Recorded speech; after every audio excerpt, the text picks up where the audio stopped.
Bismillahirrahmanirrahim. Saya mendoakan Ustaz keluarga sehat, dilindungi Allah siang dan malam. Amin. Ada orang mendoakan kita siang aja. Ini siang dan malam. Lailau wa nahara. Apakah Sayyidatuna Aisyah, apakah Aisyah itu memakai cadar? Apakah istri-istri Nabi itu? Ya.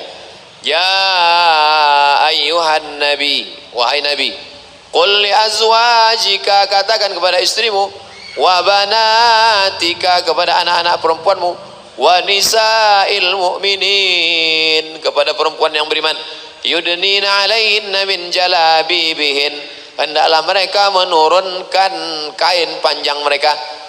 Bagaimana caranya? Ditarik kain panjang, tertutup mata kiri, yang terbuka mata kanan waktu mau keluar rumah. Begitu mereka zaman dulu. Hampir 20 hadis yang menyebutkan mereka menutup muka, yang nampak cuma mata, menutup muka. Gara-gara itulah Syekh Abdul Aziz bin Baz, mufti Saudi Arabia, mengatakan cadar wajib. Nanti kalau ada ustaz berceramah, cadar wajib, gara-gara hadis banyak tentang menutup wajah. Tapi Syekh Albani mengatakan ada hadis-hadis lain yang mengatakan bahwa ada juga zaman itu perempuan yang wajahnya nampak. Maka saya condong kepada yang pendapat kedua, cadar tak wajib, cadar hanya mustahab, anjuran. Kalaulah cadar itu wajib, berarti lawan daripada wajib haram. Haram ibu-ibu menampakkan wajah. Oleh sebab itu maka yang bercadar silakan bercadar. Mahasiswa-mahasiswi saja yang bercadar silakan bercadar. Yang tak mau bercadar, tak usah berkelahi antara bercadar tak bercadar. Kalau berkelahi antara yang bercadar dengan yang tak bercadar, maka yang bertawa yang buka jilbab. Tersinggung lagi, payah.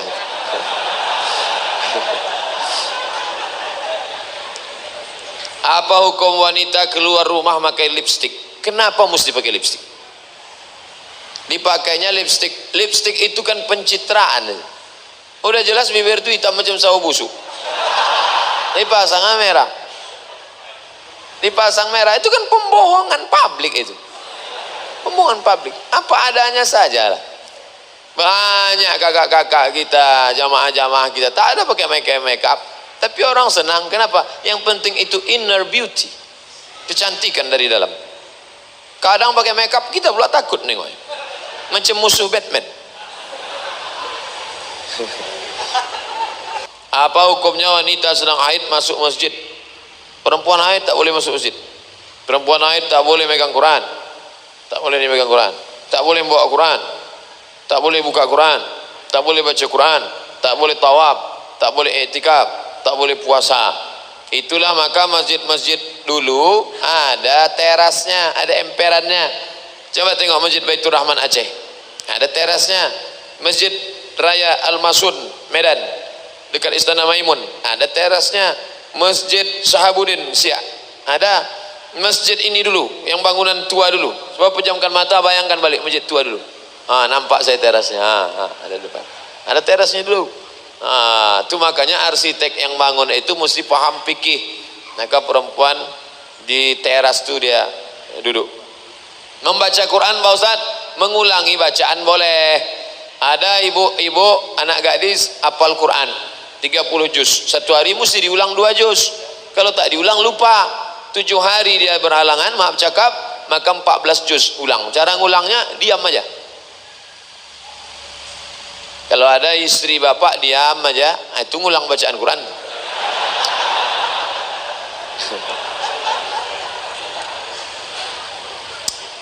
Apakah hadis Ustadz kita menyembah Allah, sholat memakai pakaian putih seperti kain kapan kita masuk kubur? Tak ada, tak ada itu. Yang ada adalah sunnah mengikut Nabi. Pakaian yang paling disukai Nabi putih, jubah Nabi putih. Kalau kita pakai pakaian putih, cepat nampak kotornya, kita ganti. Kalau kita pakaian tak putih, tak nampak kotor, kawan tak tahan. Oleh sebab itu bagus pakaian putih. Nabi SAW pakai putih. Saya seorang wanita yang sudah menikah. apakah boleh dalam rumah kami tinggal keponakan laki-laki dari suami saya? Ponakan laki-laki bapak tak mahram sama ibu. Ibu di rumah tuh kadang terbuka tengkuknya, terbuka kakinya, terbuka bajunya. Dia tak mahram. Udah macam keponakan saya, tak bisa. Sementara ponakan laki-laki suami saya itu kan bukan mahram. Nah, itulah yang saya bilang tadi. Umurnya tak pula bau beda dengan saya. Saya bingung Pak Ustadz, karena adat dalam keluarga suami membolehkan. Tak bisa, adat-adat ini tak bisa. Adat pesan di syarak, syarak pesan di kitabullah. Kalau sesuai dengan kitabullah pakai, kalau tak sesuai campakkan. Bang, ini tak bisa ini bang. Karena Nabi pernah berkata, bagaimana kalau ipar ya Rasulullah, al-amu al-maut. Al-amu al-maut, mati kata Nabi. Kenapa mati?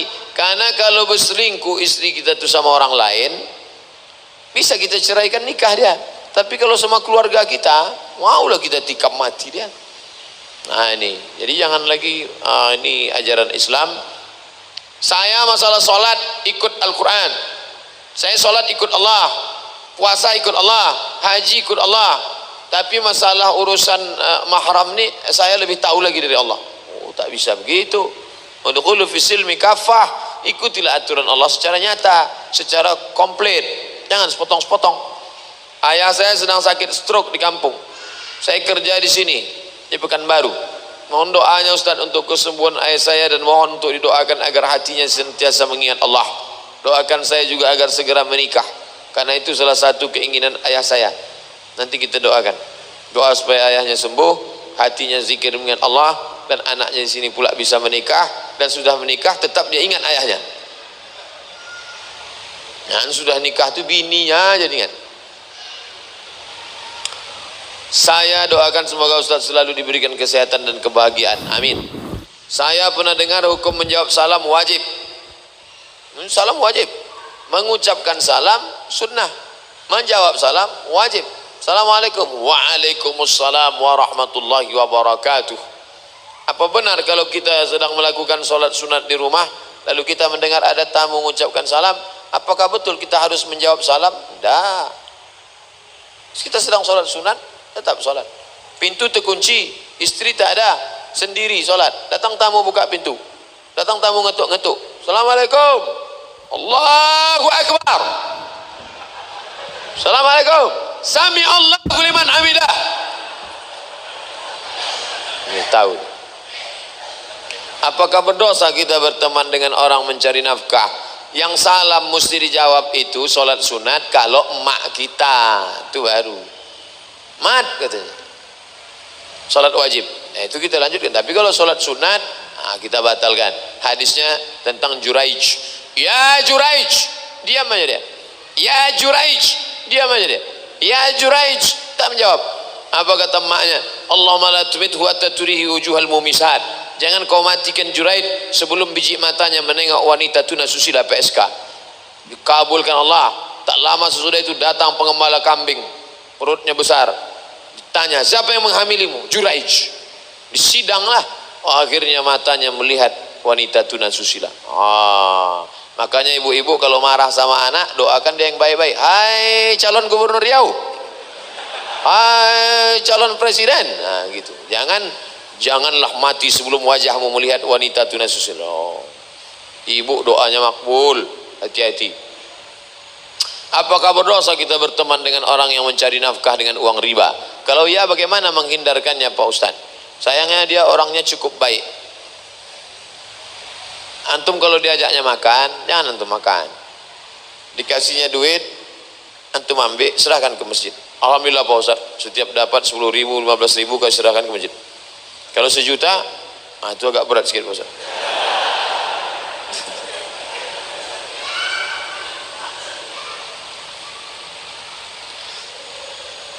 Ini ada pertanyaan, mudah-mudahan tak ada bertanya tentang artis lagi. Trauma nampaknya bosan. Tidak. Saya mau menikah. Sebelum hari pernikahan saya tiba, Allah memberi saya cobaan hidup. Yang tadinya mapan, sekarang berputar 360. Biasa 180. Hingga kini nyaris tak memiliki apa-apa. Apa yang harus saya lakukan untuk menghadapi semua yang terjadi ini Pak Ustadz? Datanglah orang dililit utang menjumpai Nabi SAW.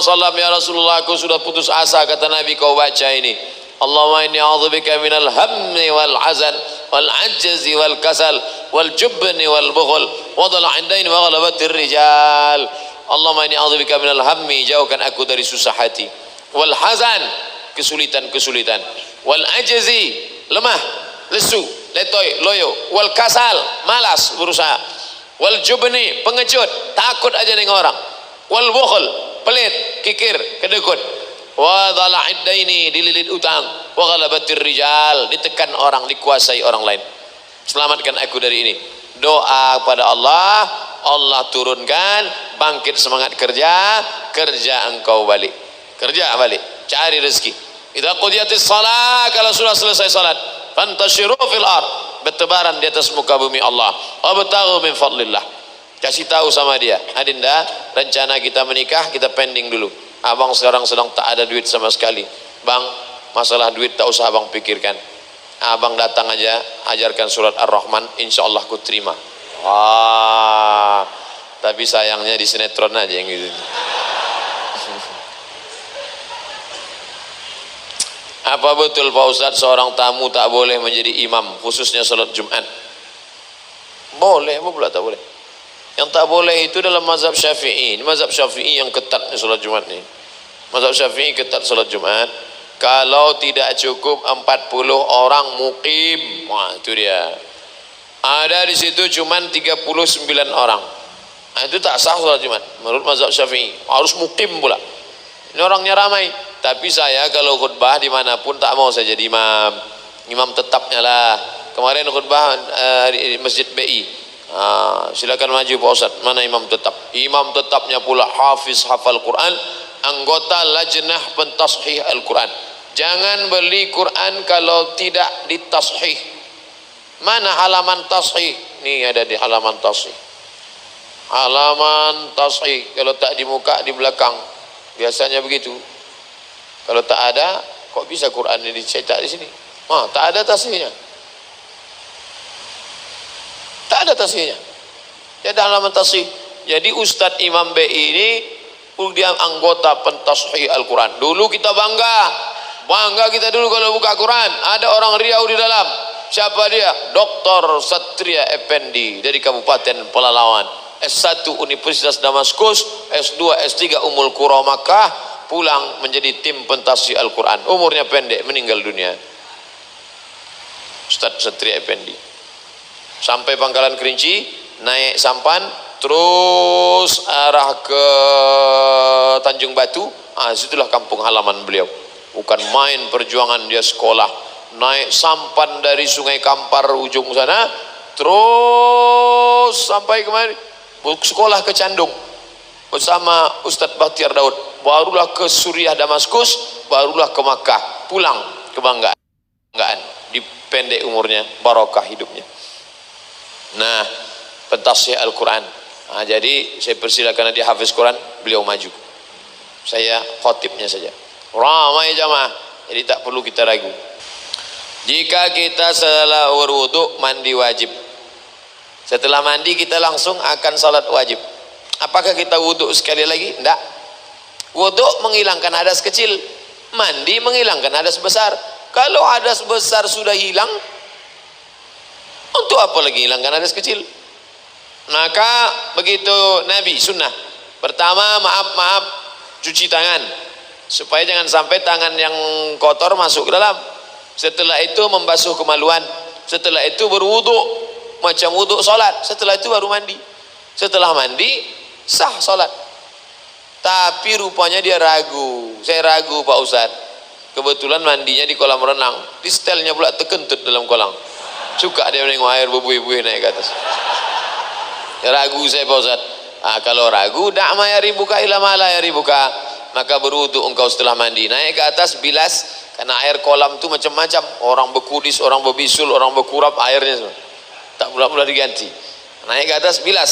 Setelah bilas berwuduk dia sekali lagi. Afdal untuk menghilangkan was-was dia. Jika seorang perempuan sedang belajar jadi imam, Bolehkah sholat wajibnya diucapkan dengan sedikit keras? Asal tak ada laki-laki, perempuan sama perempuan, ibu, anak ibu, adik ibu, ponakan ibu, perempuan semuanya, maka dia baca jahat. Tapi kalau ada laki-laki, tidak. Laki-laki dia ada laki-laki pimpinan jadi imam. Saya ada lihat ceramah ustadz di Instagram, ustadz tet. Nah, ini kalau disebut nanti kena sensor. Tentang azan yang tidak boleh lafaznya dipanjangkan, harus mengikuti sesuai mat tabi'i. Macam mana? Allahu Akbar, Allahu Akbar. Macam mana kalau tak ini? Allahu Akbar, Allahu Akbar.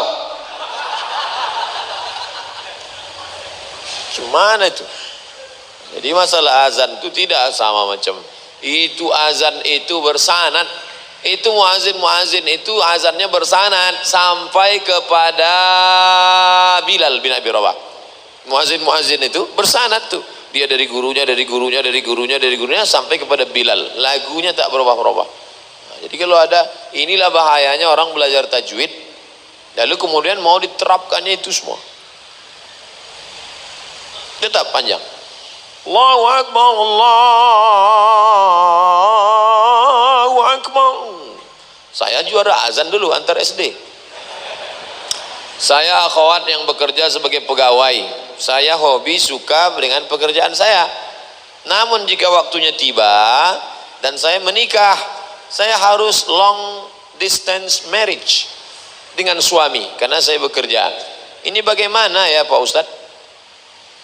Sebelum menikah kamu duduk dulu, jangan nanti kata si suami, aku nikah sama engkau kan setelah engkau 23 tahun. Dulu kau disekolahkan bapakmu, SMP, SMA, kuliah, duitnya sudah banyak. Nanti kalau kusuruh kau berhenti kerja, bapakmu marah. Tapi sementara anak-anak ini usia emas, golden age, 2 tahun pertama susukan, peluk cium, sayang-sayang. 2 tahun kedua lari-lari, lompat-lompat, main-main. 2 tahun ketiga baca surat pendek, baca ayat pendek, baca doa-doa. Tahun ke-7 matanglah dia sudah. Jadi kalau selama 7 tahun ini op dulu, nanti habis itu baru. Mau tak kau tetap kerja, tapi nanti akhirnya kau sambut dia pulang, anak dia lari rupanya ke pelukan pembantu. Wah, jangan sampai dia demam, yang dipanggilnya demam bukan mama, mbok gitu. Mau tak? Sudah putus hubungan gara-gara 6 tahun. Nah, itu dari awal harus sudah ada MOU, Memorandum of Understanding between me and you. Jangan tak jelas. Pacaran 2 tahun tak tentu arah. Yang dibicarakan, duduk, apa gimana kabar status Instagram hari ini ya? Tak jelas. Pendek, singkat tapi jelas. Jangan tak tentu arah. Tak ada pacaran-pacaran tuh. Ketika bercampur baur wanita dan pria, namun tak ada niat, tak ada nafsu, hanya sebatas teman. Bagaimana hubungan pertemanan seperti ini Ustaz? Tak ada ini. Mana pula tak bernafsu? Mana ada orang tak bernafsu? Anak-anak muda tak bernafsu. Kami yang tua-tua ni aja bernafsu. Apalagi kalian muda. Tak ada tu. Kami berteman aja Pak Ustaz. Tak ada. TTN itu. Teman tapi nafsu. La tattabi'u khutuwatis syaitan. Jangan kau ikuti langkah-langkah setan. Jangan ikut-ikut langkah setan. Jangan ikut-ikut langkah setan. Setan tak pernah mengajak berzina. Ayo berzina, ayo berzina. Nggak. Langkah-langkah setan. Nazratun, pandangan. Fabtisamun, senyum. Fasalamun, salam. Fakalamun, ngomong. Famau'idun, janjian. Faliqaun, pertemuan. Makan siang besok, ya. Habis makan, no free lunch. Tak ada makan siang yang gratis. Terjadilah apa yang terjadi. Apa ada zakat untuk hasil sewa rumah kontrakan? Ya, zakat sewa kontrakan rumah sudah ada sejak zaman Imam Ahmad bin Hanbal, Imam Hanbali. Buka fikih zakat. Yusuf Qardawi.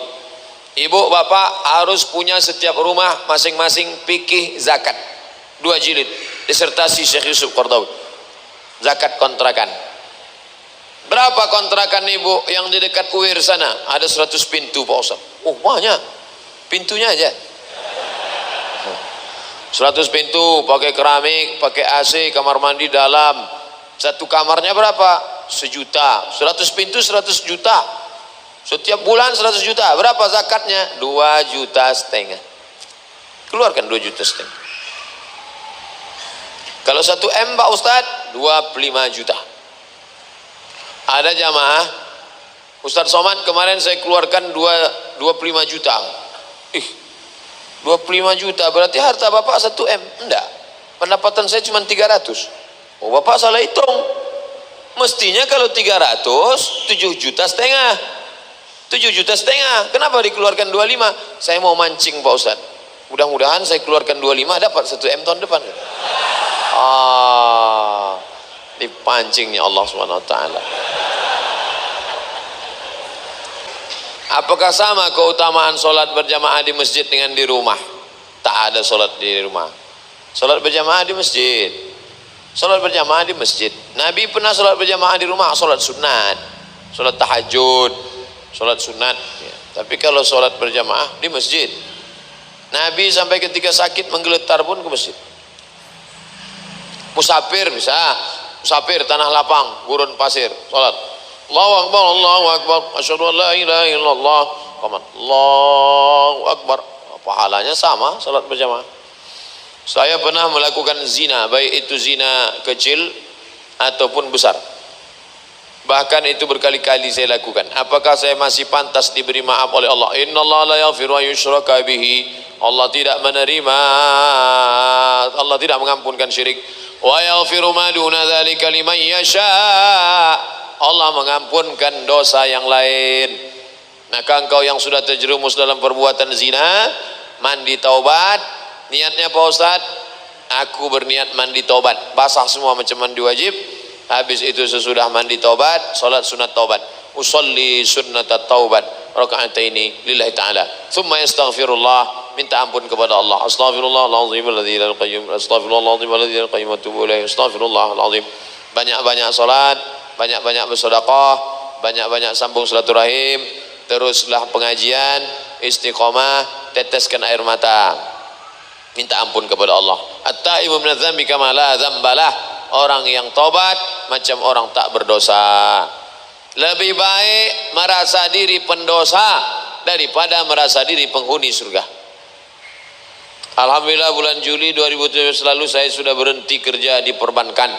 Tapi bulan Oktober saya masih menerima bonus laba perusahaan tahun 2016. Sistematis masuk rekening. Bagaimana saya mempergunakan uang itu? Serahkan ke kotak Rohingya tadi mana? Keluarkan balik kotak, keluar.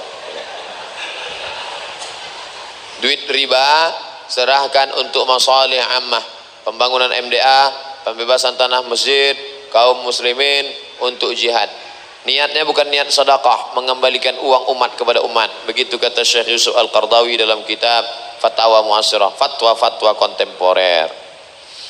Bagaimana hukum apabila saya membelikan jubah untuk imam dan pengurus masjid dengan uang tersebut? Boleh, karena masjid masalih ammah, kepentingan umum. Bajukan jubah, gantungkan. Milik umat. Duit itu milik ibu, milik ibu, milik ibu, milik bapak semua. Dibalikkan kepada umat. Ini kan punya umat nih. Wa anal masajida lillah. Masjid itu milik Allah, milik hamba-hamba Allah, dipakaikan semua untuk umat. Bagaimana hukumnya apabila saya memberikan makanan untuk jemaah masjid? Oh, makanan, kasih aja duit itu untuk ke masjid, nanti biar orang masjid memakaikannya untuk beli karpet, untuk beli apa.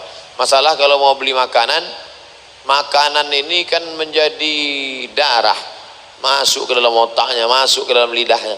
Hati-hati kalau mau membagi, janganlah duit riba, duit. Apa dalilnya 10 Muharram kita dianjurkan memperbanyak sedekah kepada anak yatim? Hadis. Ulama Al-Azhar sedang menulis, di-share kemana-mana. Bulan Muharram bulan sedekah. Tapi kenapa orang tak mau? Pertama pelit. Yang kedua jahil. Yang ketiga tak mau pakai hadis dhaif. 3 orang yang tak mau sedekah di 10 Muharram. Pertama pelit, yang kedua jahil, yang ketiga tak mau pakai hadis dhaif. Sudah kita jelaskan dari tadi. Ittafaqal ulama ala jawazil amal bil hadis dhaif fi fadail a'mal. Ulama sepakat, kata Imam Nawawi, boleh mengamalkan hadis dhaif tentang fadail a'mal. Bersedekah di bulan 10 Muharram. Bagus. Apa kira-kira hukumnya di saat kita berimpak untuk pembangunan masjid yang awalnya kita mau berimpak 1 juta karena melihat ada lagi di atas kita jumlahnya sehingga kita ingin menambah lagi menjadi 2 juta karena ingin di atas orang lain. Wa ma umiru illa liya'budullaha mukhlisin, karena Allah. Adapun karena supaya nama kita naik rating ke atas, alladzina hum yura'un wa yamna'unal ma'un. Saya macam ceramah Ustaz kemarin tak mau nama saya di atas, buat nama saya di bawah. Jangan tulis nama saya, hamba Allah ya Allah. Bapak ngasih berapa? 10.000. Apa hukum dalam solat sunat memegang buka Quran? Sedangkan setahu saya kita disuruh untuk khusyuk mengerjakan solat. Saya merasa terganggu dengan gerakan makmum yang megang Quran kecil, bahkan ada yang menggunakan HP. Ar-Rahman 'allamal Qur'an khalaqal insan 'allamahul bayan. Apa hukumnya menengok mushaf? Boleh. Ada namanya zakwan. Zal kaf wa alif nun, zakwan. Zakwan jadi imam menengok mushaf. Itu dalil boleh menengok mushaf. Menjadi makmumnya Aisyah radhiyallahu anha. Yang menengok Quran itu namanya zakwan. Maula Aisyah. Sudah saya tulis di buku 30 fatwa seputar Ramadan. Kenapa Ustaz bahas di Ramadan? Karena di Ramadan banyak orang buka mushaf. Saya tak nyaman dekat dia Pak Ustaz, pindah tempat lain. Bukan kecil masjid itu, besar. Uang dengan uang riba, uang dengan barang tak riba. Kalau saya beli motor ke dealer kredit kan akarnya uang dengan barang. La ilaha illallah. Ini yang tak paham makan. Ini saya tunjukkan ya. Ini DLR. Ini DLR. Ini NT mau beli motor. Ini leasing. DLR, aku mau beli motor. Mana uang cash? Kata dia, tak ada. Apa yang dia lakukan si DLR? Mau dia ngasih motornya itu? Mana dia mau? Di teleponnya leasing. Leasing ya, bisa datang bentar, kasih ini. Maka si DLR tak mau rugi. Motor dia ini dia mau bayar cash. Akhirnya kita minjam duit ke leasing. Maka kita tetap bayar leasing. Uang dengan uang. Kakak saya mau mengumrohkan orang tua, tapi dia minjam uang ke bank koperasi yang pasti ada bunganya. Kira-kira diridhai Allah apa tidak Pak Ustaz? Sampai ke tanah suci menangislah emak ini di pintu Ka'bah. Labbaik Allahumma labbaik, labbaik la syarika laka labbaik. Apa kata malaikat? La labbaik wala sa'daik. Kau tak dapat haji mabrur, kau tak dapat umrah makbulah, zaduka haram, karena kau berangkat dengan uang haram. Kita sudah menipu mak kita, menipu dengan ibadah palsu. Nauzubillah. Bukan alamat palsu aja, umrah palsu pun banyak. 2 kali kena tipu. Pertama ditipu oleh anak, kedua ditipu oleh first travel. Kertas terakhir, waktu ayah saya sakit sampai sekarat, sampai meninggal, kami selalu berobat ke dukun, tapi ayah saya tak sembuh juga sampai dia meninggal. Sementara sekarang ini rupanya dukun itu syirik. Sekarang saya baru tahu. Jadi apakah ayah saya mesti syirik? Mudah-mudahan tidak. Karena yang berdukun kan bukan ayah kalian, kalian yang bawanya ke dukun, dia pun tak tahu. Uzkuru mahasina mautakum. Orang yang sudah meninggal sebutlah yang baik-baiknya saja, jangan sebut buruk-buruknya. Jangan-jangan ayah kita ini dulu bersatu. Mudah-mudahan ayah, asal sebut almarhum ayah, Allah maghfirlahu warhamhu, Allah maghfirlahu warhamhu, jangan sebut buruk-buruknya. Lalu bagaimana dengan kami Pak Ustaz? Taubat nasuha. Ma min muslimin yudhnibu dzamban. Ada orang yang silap salah berdosa, thumma yatatahhar, mandi taubat. Balik dari sini mandi langsung. Yang mana dulu basah Pak Ustaz? Tergantung, kalau dia salto kepala dulu. Setelah mandi bersih, sembahyang sunat taubat. Usolli sunnat taubat rakaataini lillahi ta'ala. Setelah itu banyak-banyak beristighfar. Astaghfirullah, astaghfirullah, astaghfirullah, astaghfirullahaladzim alladzi taubat nasuh. Katanya syirik tak ada taubatnya Pak Ustaz. Abu Bakar Siddiq masuk Islam umurnya 38 tahun. Karena jarak dia dengan Nabi 2 tahun. Nabi dapat wahyu umur 40 tahun.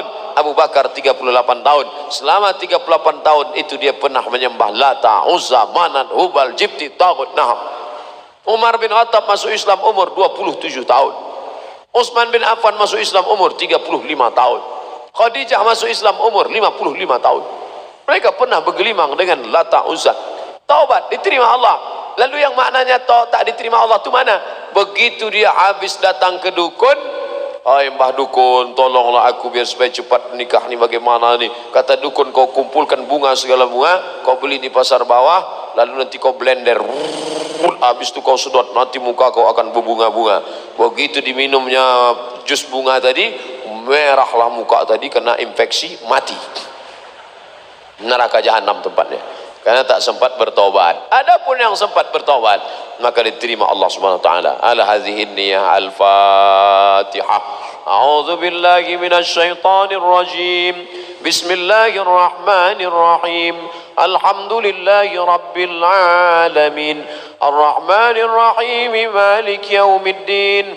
Iyyaka na'budu wa iyyaka nasta'in. اهدنا الصراط المستقيم صراط الذين أنعمت عليهم غير المغضوب عليهم ولا الضالين آمين لا تدع لنا ذنبا إلا غفرته segala dosa kami ampunkan ya Allah, wala aiban illa satartah, segala aib cacat kami tutupilah ya Allah. Wala musafiran illa wasaltah, yang musafir sampaikan ke tujuannya ya Allah. Wala aziban illa zawajtah, yang akan menikah mudahkan urusan pernikahannya, berikan jodoh yang soleh dan solihah ya Allah. Wala mumtahinan illa najahtah, yang sedang ujian mencari kerja universitas, tinggikan nilainya, luluskan supaya bisa keluar dari riba ya Allah. Wala maridan illa syafaitah, yang sedang kau uji dengan penyakit, angkat penyakitnya, sehatkan untuk sampai mati istiqamah ya Allah. Wala mayyitan illa rahimtah, yang meninggal dunia curahkan rahmat kasih sayangmu, berikanlah ampunan, berikan rahmat ya Allah. Rabbana hablana minas salihin, berikan pada kami anak yang saleh dan salihah. Rabbana hablana min ladunka dzurriyyatan thayyibah, berikan keturunan yang baik-baik. Rabbana hablana min azwajina wa dzurriyyatina qurrata a'yun, jadikan pasangan hidup dan anak kami orang-orang yang sejuk dipandang mata dan menenangkan hati kami ya Allah. Allahumma akhtim lana bihusnatimah wa la takhtim alaina bisu'il khatimah. Rabbana ighfir lana dhunubana wa liwalidayna wa limasyaikhina, ampunkan guru-guru kami ya Allah, ustaz-ustaz kami ya Allah. Waliman hadarana, semua yang hadir di majlis ini, keluar dari majlis ini dalam keadaan bersih dari silap dan salah ya Allah. Rabbana atina fid dunya hasanah wa fil akhirati hasanatan wa qina adzaban nar. Wa sallallahu ala sayyidina Muhammad wa ala alihi wa sahbihi wa sallam, walhamdulillahi rabbil alamin.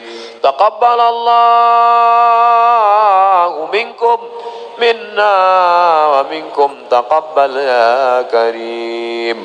Mohon maaf banyak silap salah. Terima kasih segala perhatian. Assalamualaikum warahmatullahi wabarakatuh. Subhanallah, Allahu Akbar, Allahu Akbar, Allahu Akbar. Subhanallah. Bismillahirrahmanirrahim.